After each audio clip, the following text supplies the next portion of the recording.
Perfume needs to char. It needs to be in a dark space. They put it in a box and then they bury it.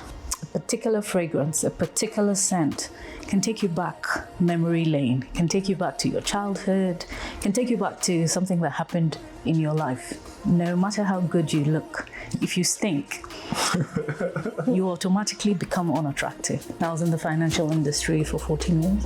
14 years? Yep. Which part of the finance industry were you in? So I started off in the commercial banking sector, and from commercial banking I went into investment banking. But I liked the lifestyle of the financial industry.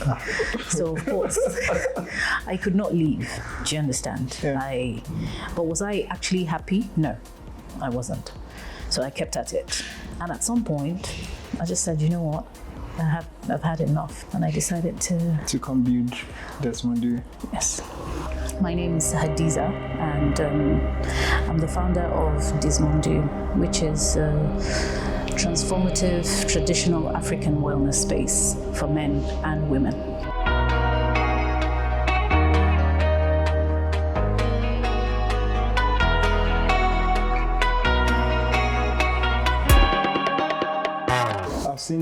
I've seen what you do in your business. Yeah. But for people there, they don't really know much about what you do. Okay. So can you give us like a breakdown of what Desmondu is in a whole holistic form?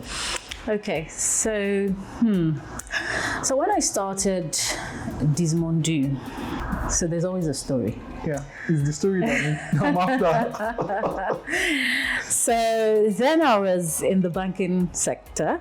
Yeah. And a cousin of mine had just gotten married. So she was having some issues with her husband, intimacy issues. And she told me about it. And I just thought, okay, there's some things I know that we can sort of mix together, right? And give it to her. Things that good. Right? herbal stuff. Do you understand? Herbal spices, herbs, just mixed together with some fruits and stuff like that. And it would, do the job. So I gave it to her. She tried it. It worked. So naturally, she told her friends, and her friends came to me. Right? Are we talking about as a popular, if I'm right, we are talking about, is it Kayamata? So that's a story for another day, right? But yeah, it falls in that space. So let me clarify something now that you've mentioned it. Kayamata, what is Kayamata? Kayamata literally means a woman's things. And as you have Kayamata, you have Kayamaza, which is a man's things. Do you understand? Yeah.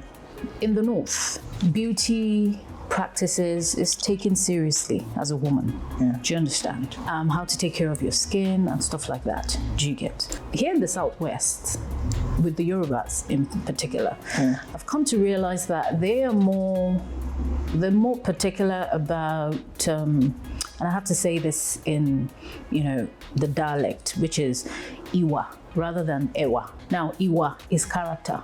Yeah. Ewa is beauty. Yeah. Do you understand? They place more emphasis on character than beauty. So hence, the beauty practices and stuff, they're not so particular. That is not to say they don't have their own beauty practices that they do. Do you understand? But Northerners are very all about that. Do you understand? So when you say Kayamata, basically a woman's things that, so we can sort of divide it into three. So you have the first part, which is, taking care of yourself, looking good, having lovely skin. That's the first bit. The second bit is smelling good. Your environment smelling good, smelling attractive, you smelling attractive. And the third aspect is you enjoying your intimate life with your partner. What are those things you use to enjoy those intimate, your intimacy, so to speak? Yeah. They're natural stuff that we eat every day, right? But you might not know that by the time you combine this and this and this, it would do something different, right? So that's basically it.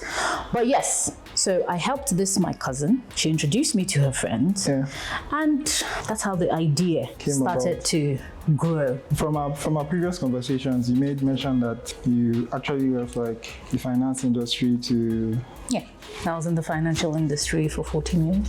14 years. Yep. Which part of the finance industry were you in? So I started off in the commercial banking sector, and from commercial banking I went into investment banking. But I liked the lifestyle of the financial industry. So of course, I could not leave. Do you understand? Yeah.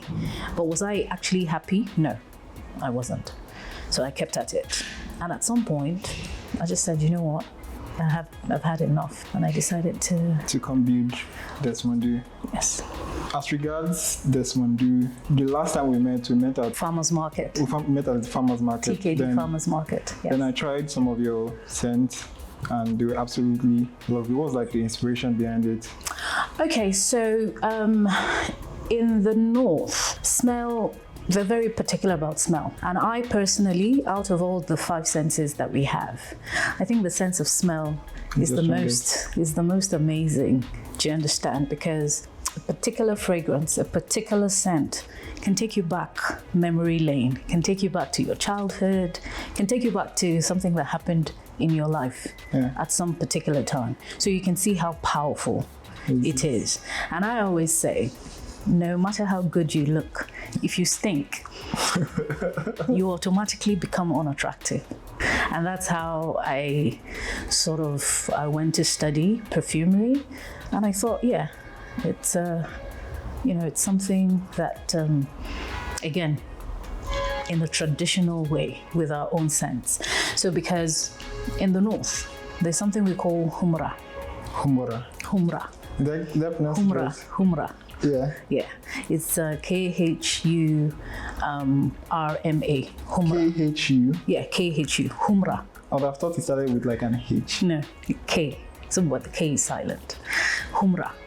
And basically, when a female child is born, in order for her to have like her own scent, so to speak, a combination of spices is mixed together with, perfume oil, alcohol, and all that.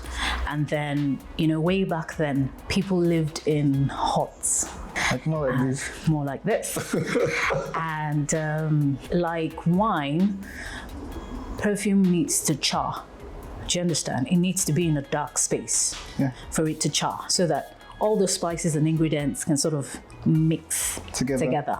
The best way for them to do it back then was basically they put it in a box and then they bury it. Yeah, it's buried. So that way, no sunlight or anything can get to it.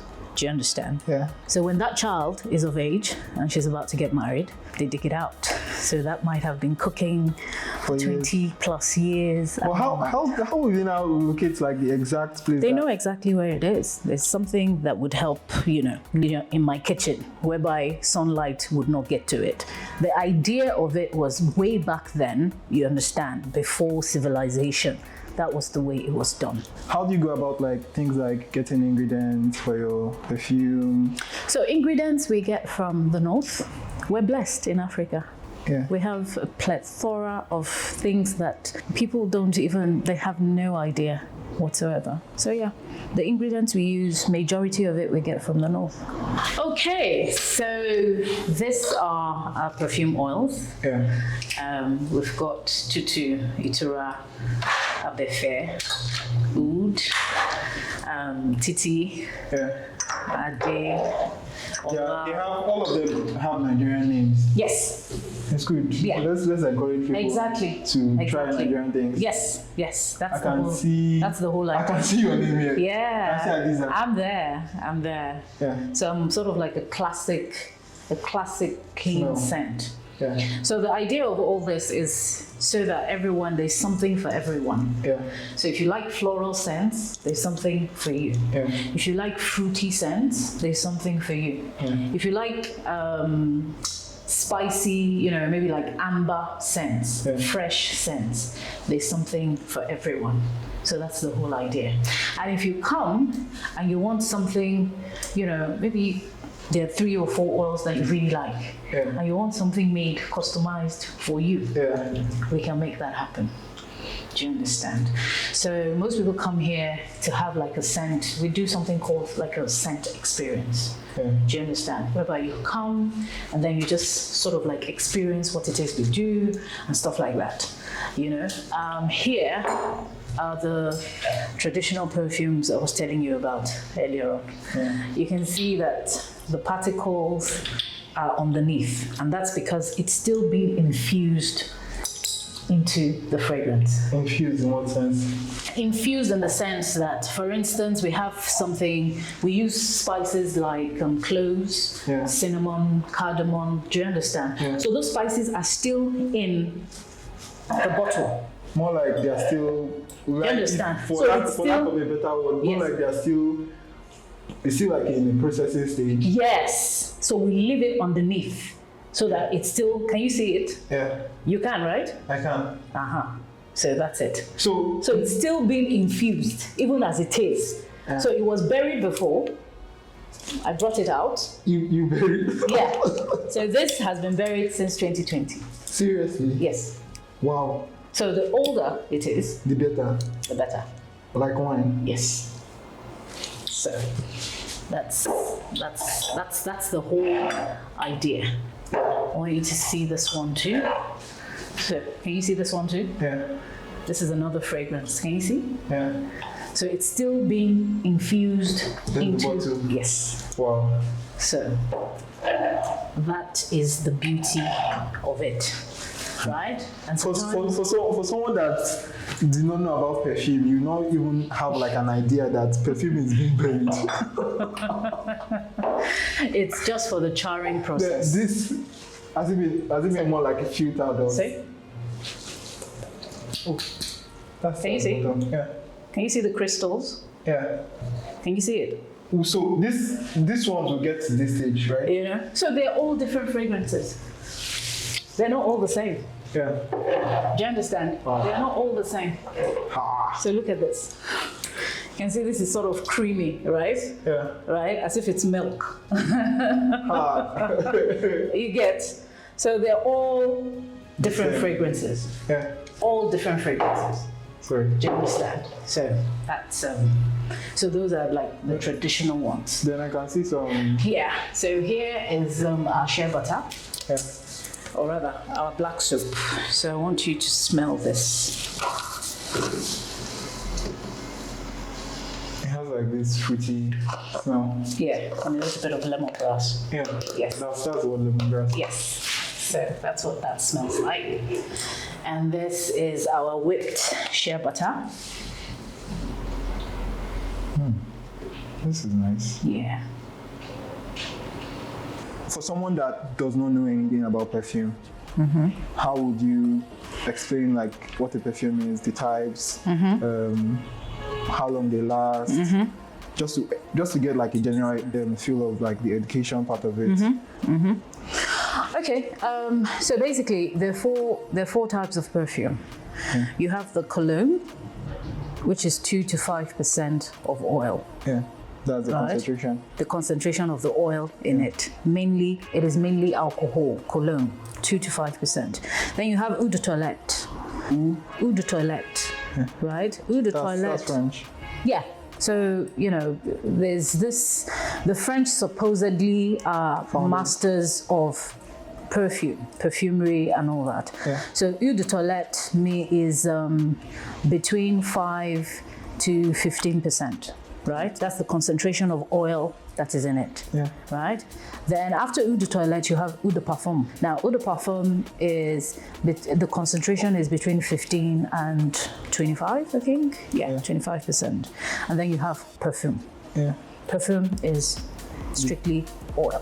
Strictly oil. Oil. I've had like people say perfume oils are like, the way other people have been packaging theirs, the way they sell it. It's mixed.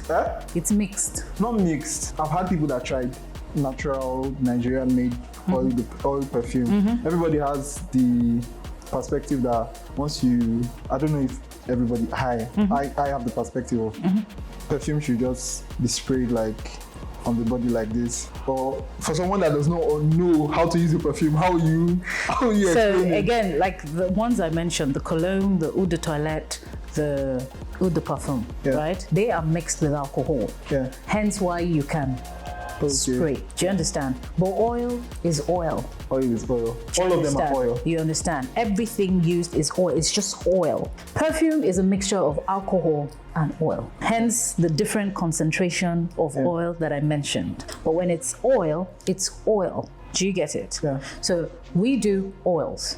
Yeah. But we also do eau de parfum if it is requested.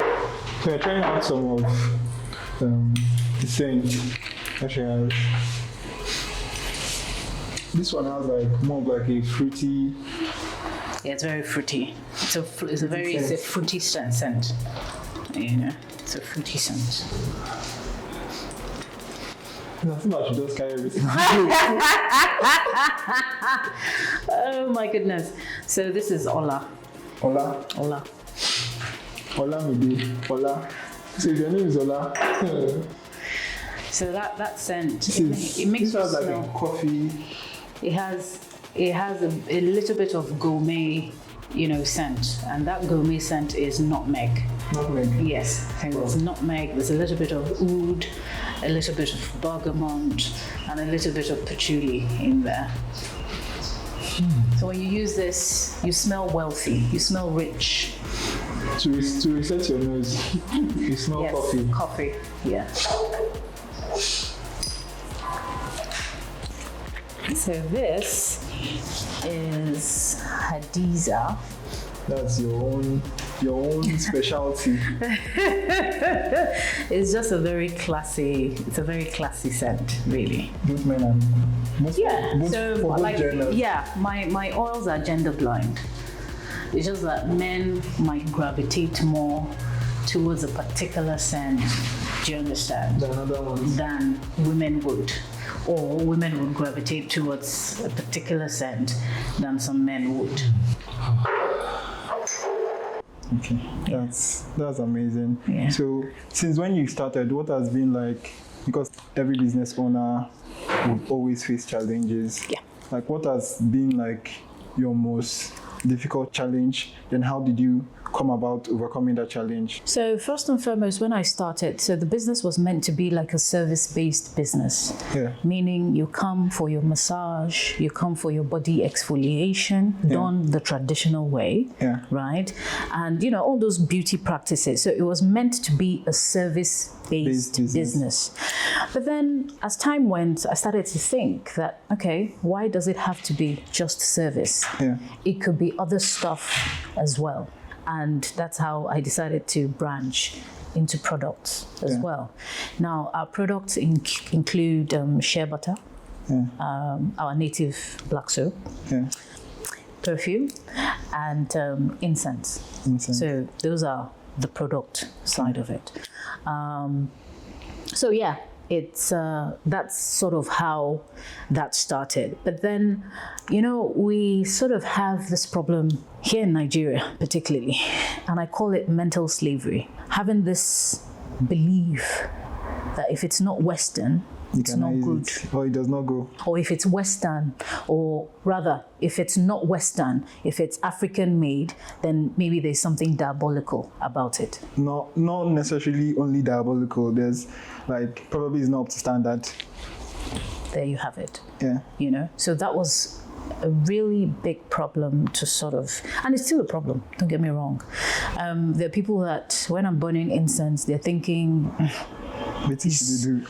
Is juju involved, Maybe she's trying to saturate the area. Do you get? Yeah. But to each their own. But I've come to realize that with this particular generation, there seems to be a bit more openness to trying new things. And I guess the music industry has also helped, in terms of, people like our big artists, their shakes and all that, speaking in their dialect language and everything, So I think that is sort of like, we're not that bad. Yeah. So that's part of the main challenge, that mental slavery part. So someone hears about me, they'll probably rather go to some beauty parlor that maybe has some Weibo, doing massages for them and all that, than to come to me. So that was a really big challenge. And like I said, it still is. But gradually, it's getting better. You understand? It's getting better. Here is where the magic goes down. Here's where we do the body treatments and everything. You have the traditional body scrub. This is where it happens. You come, we scrub you down, and then you go into the bathroom and you have a shower. Yeah. Right? If it's a massage as well, this is where it happens. If you want to do henna, which is basically like, art on skin, we can either do it here or we can sit outside and have it done. It depends on you. And then we also have like the traditional sauna. We call it Dunkan, right? Yeah. And basically herbs are used, and then you put it on charcoal, right? And then you sit on it, right? What it does, it's, you have the one for skin. It just gives your skin a very lovely tan. But it does not really have like a side effect or anything? No side effect. And it's traditional? Yes. Been doing it for thousands of years. Purely like more of like a traditional northern practice? Yes. It's like a sauna. So basically you sit down, right? And then when you sit on the stool, the charcoal is under and then the smoke is coming out. And then we cover you. So you need to be incredibly hot. Do you understand? More like of the modern sauna that you sit Exactly, that you go in, you wrap a towel and then the place is hot. Yeah. Do you understand? That's our own traditional way. Why don't you always appreciate our own? Hey! It's unfortunate. You totally get it. It's unfortunate we don't even appreciate, because back then I could have imagined somebody would just sit down like this. Exactly. You sit down like this. Exactly. So the pot is under you. Then the pot is under you. Exactly. And then we cover you with a thick cloth. Do you understand? Like the experience of a sauna. Exactly. Exactly. And after 30 minutes, by the time we're losing the stuff off you, you're sweaty and all that. That was the traditional way of doing it. Wow. Yes. We still need to embrace our technologies, because to be honest, though there are modern ways of doing things, but don't shun the traditional way as well. That's all I'm saying. Don't shun it. Now, you've never been to the north, so you would not know this existed. You would think maybe it's something they just started now. It's a practice from hundreds of years ago. Do you understand? Now, because if you've never been to the north, you would not know this is part of their culture. Do you get what I mean? So I think one of the things we need to do is to sort of branch out and experience each other. But again, like I said, we don't particularly like each other as citizens of the same country. So. Oh God! Then I've seen how you mentioned, like when we were discussing earlier, you mentioned like you are also like an interior designer. And when I first entered this space, it was really like the whole design was really lovely. Thank you. I love the lights, the plants. Thank you. How the chairs look like. And the whole. Tell us like a little bit about that side of you. Okay, so and is this also like something that you do for other people? Yes. It's a job. Yeah. And it pays the bills. So why interior decor? From when I've always been very creative. I was a very creative child, right? And my knack in particular was making small spaces look bigger. By the time I now went to design school, so I, decided to learn other aspects of interior design. And you might be wondering why or what it has to do with wellness. For me, your home should be a reflection of who you are. Your home should be your sanctuary. Your home should be your mini haven, so to speak, right? With everything going on in our country right now. Especially here in Lagos. Exactly. When you go out, it's aggression from the road, someone dives in front of you, you know, and you're like, oh, what's wrong with this? So all that aggression and, you know, the frustration and all that. By the time you come home, you should enter your space and feel like, thank God I'm here. And just breathe. So, and that's why I see it as an extension of wellness. Do you understand? And I decided that, okay, you know what? I'm passionate about this. I'm good at it. So why not make it a service to people? And that aspect of the business is called Dismondu Spaces. Yeah. Yes. For our generation, Yeah. there are a lot of people that are not privy to like doing business, or there are a lot of young people that don't necessarily, because we are we're over 200 million in this country. If the population has ever increased to about 400 million. And a major challenge that we have in this generation particularly is jobs, businesses, industries. Like, what would be your advice to someone that is looking to like start a business, and to a young person that is looking to start a business or to build something of their own? I think the first thing I would say is you need to be passionate about whatever it is you want to do. And I mention passion because it's not going to be rosy at first. There'll be hard times. Sure. So if it's not something you really enjoy, you have the tendency of giving up. But as much as it's also something you're passionate about, it also has to be something that people need, that people want. Do you understand? Because you're not in business just for yourself now. Sure. Right? You want people to patronize you. Yeah. So if whatever you're doing is not what people want, then what's the point? You know? So my emphasis is not on making money, but giving people a need. Do you understand? Exactly. A value, you know, for something that they need in their life. Not necessarily want, but something they need. And, you know, once you've covered those bases, then you're sort of fine. Again, don't be scared of starting small. I started really, really small, like tiny. And I'm still small. I'm not big yet. I'm still small, you know, but I started really tiny, you know, and for me, it's not about all the razzmatazz and everything. It's about the quality of what I'm giving you. Do you understand? When we get the quality right, the content right, then we can worry about packaging.